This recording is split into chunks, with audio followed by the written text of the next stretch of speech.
Hello everyone, start करते हैं आज की वीडियो को। और आज के वीडियो में हम बात करने वाले हैं प्राइम मिनिस्टर मोदी जी के बारे में।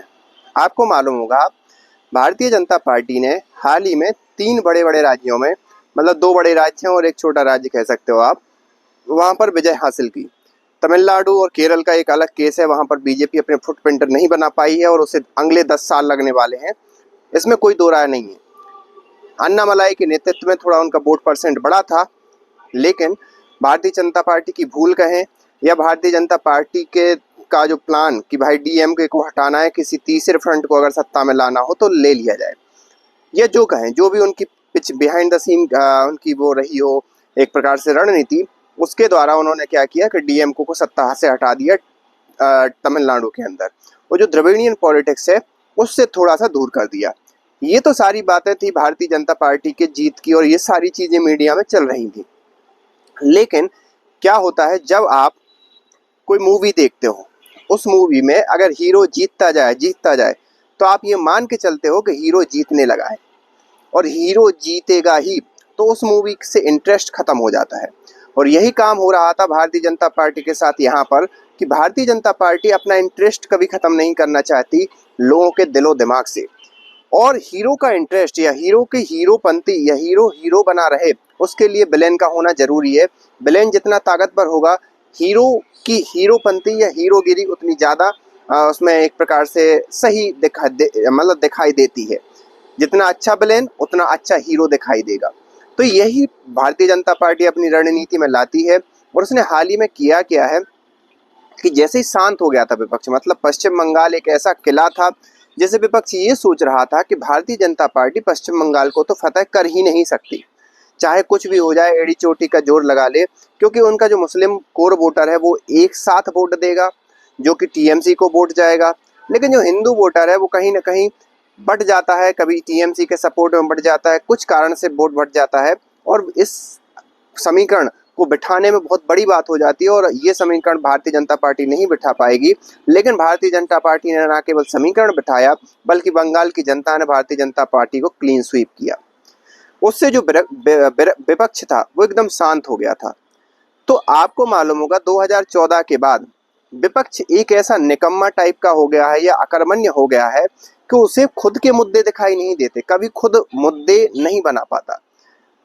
उसे भारतीय जनता पार्टी को अपने तरफ से मुद्दे निकाल के देती है और वो मुद्दे विपक्ष उठा के उस पर बात करना स्टार्ट कर देता है। हाल ही में हुआ यही, प्रधानमंत्री मोदी ने विपक्ष को एक और मुद्दा दे दिया। हम सबको मालूम है कि ईरान और यूएसए और इजराइल का युद्ध चल रहा है। वो युद्ध मिडिल ईस्ट में चल रहा है।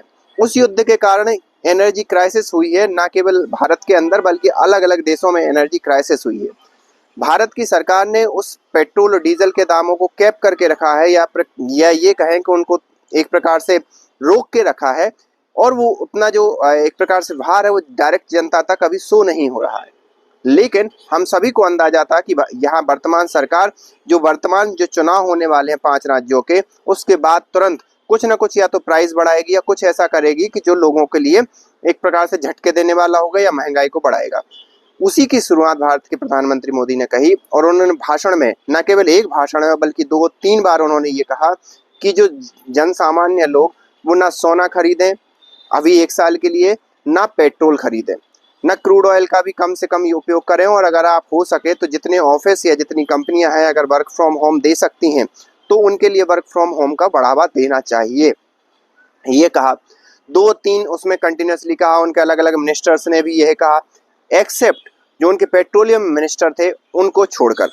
हरदीप पुरी जी ने रिसेंटली अभी ये कहा है कि सभी लोग इतना पैनिक ना करें प्रधानमंत्री मोदी के भाषण को लेकर, कि प्रधानमंत्री मोदी ने ये कहा कि सोना ना लें और एक प्रकार से क्रूड ऑयल का कम उपयोग करें, क्योंकि क्रूड सफिशिएंट मात्रा में है तो लोगों के पैनिक होने की कोई दिक्कत ही नहीं।